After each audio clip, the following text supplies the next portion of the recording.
What's up, you guys? Welcome back to the channel. So over the course of doing YouTube and growing our Turo fleet, one consistent question that HP and I get asked is how we actually manage and repair our Turo cars. But the thing is, at this point, HP and I have 18 cars. We've invested thousands of dollars into tools and equipment to help us run our fleet efficiently. And if you're somebody who's just getting started, you may not have that same money to invest. So in today's video, we're gonna be breaking down 5 cheap tools worth buying. These are tools where price doesn't necessarily equate to quality. And if you're looking to get tools on a budget, these are good ones to look for the budget ones over the expensive alternatives. Now, I have been working on cars for a very long time, and typically whenever I start buying tools, I buy the cheapest versions first, because when eventually they end up breaking, or if they ever do break, I know that I need to get the better version, or I can just pretty much figure out quality does matter, and I do have to spend that little bit of extra money on the tool. But these tools, I found, you don't need to buy a more expensive one. They serve the same purpose. So these are tools that I personally put to the test. Let's get started. So the first tool is going to be screwdrivers. Now, screwdrivers can be used on a variety of applications, whether you're doing home use or even car use. And most often than not car use, there's always a few bolts that you need that end up having a Phillips head or a flathead. So multiple uses on these cars. But whenever you go to buy a more expensive one, like one you'd find on the Snap-on truck, or maybe Matco tools, really expensive brands, they're going to try to sell you on the fact that they're made out of a really hardened steel material. They won't deform over time. But what I found is that the cheaper ones pretty much do the same job. Now, I've only ever broken a cheap screwdriver pretty much because I've been using it for something I shouldn't have. Like when I'm trying to pry off a brake pad or get something out when I'm not supposed to be using it for. Like in this case, you can see this cheap one is starting to warp out, and this is a Craftsman one, which a lot of people would say maybe a little more expensive than the cheap Chinese knockoff you'd find online. But honestly, this is one of those things that as long as you have a good variety and you use them the way you're supposed to, they won't fail you. Now, you also want to take into account that if you lose one of these, you're not going to be really bent out of shape because they were so cheap. It's not very often that I do lose one, but when I do, I really don't stress about it because I bought the pack that came with 20. It was like $10. Now, this is what I'm talking about when you see the price difference between screwdrivers. Even on the cheap end, $7.99 for a 12-piece set. Or you can come on over here and get the little highly, the better quality ones with the special rubber grips, the pointed shaved tips, 27 bucks. What a deal. Next up is going to be Torx bits. Now, Torx bits are kind of this specialty tool that they're for bolts that are, well, Torxes. Torx are really just 6-sided little specialty bolts, and you'll find them in every make and model of vehicle. More often than not, German vehicles, but even Aubrey's 1997 Toyota 4Runner has them riddled with them. You can find them inside the vehicle, outside the vehicle. Now, I like the ones that you get on ratchets because sometimes you'll need a little bit of force to get the bolt off, but you shouldn't need too much. This is one of those tools that a lot of people would say you need the higher end ones because much like screwdrivers, they can end up stripping or they can end up distorting over time, but I really haven't found that to be the case. This is definitely a must-have of something you need in your tool bag. Now, a lot of people would say a Torx bit is only as good as the ratchet that you use it with, but I haven't found that to be the case.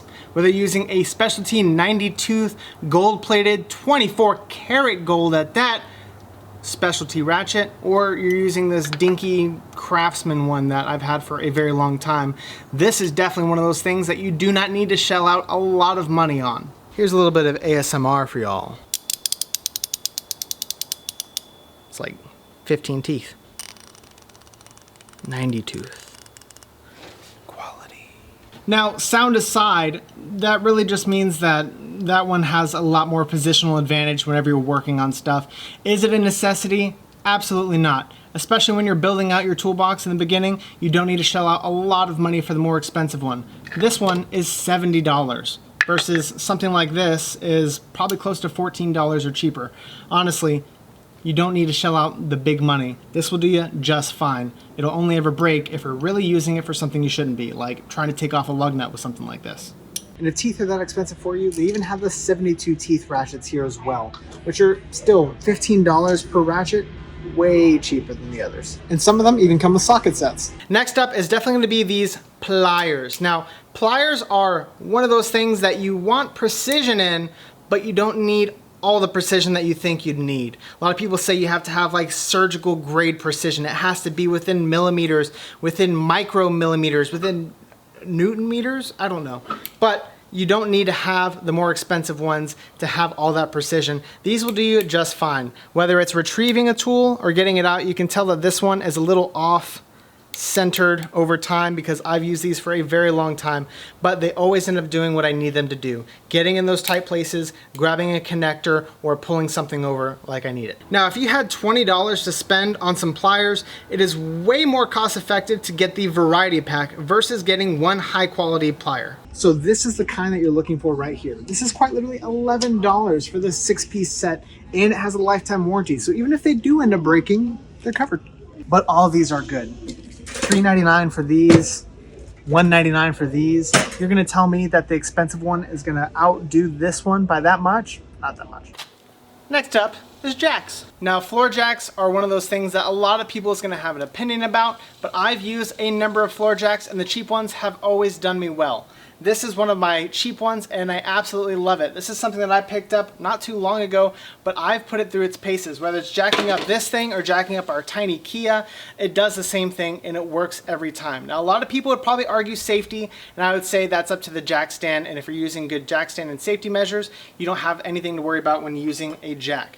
Now, a lot of people would also argue that the jack is gonna last a lot longer if you spend a lot of money on it. That's also not true. Now, I've had this particular jack for 2 years and it's been solid. Whenever I got this jack, Aubrey and I did a lot of research to see what was the best performing jack for the price, and this one was it. Now, there are a lot of options for jacks. You can go the biggest and the baddest. Some even range up to $500 to $1,000 for a floor jack. You don't need all that. This one will do you well. It doesn't have to be this one. Any cheap one with quality reviews is what you're after. We got this one on Amazon, actually. So this is the Daytona jack. Now, this is one that you might think, yeah, it's kind of expensive, but considering that this is the same jack that Snap-on uses, that's actually a really good deal. Snap-on sued Harbor Freight because they said that they were copying their jack. Turns out Harbor Freight just gets them from the same place that Snap-on got them from, China. Now, HP and I have been Turo hosts for 5 years, and as we sit here today, we have a ton of tools, a ton of resources to help us run our fleet efficiently.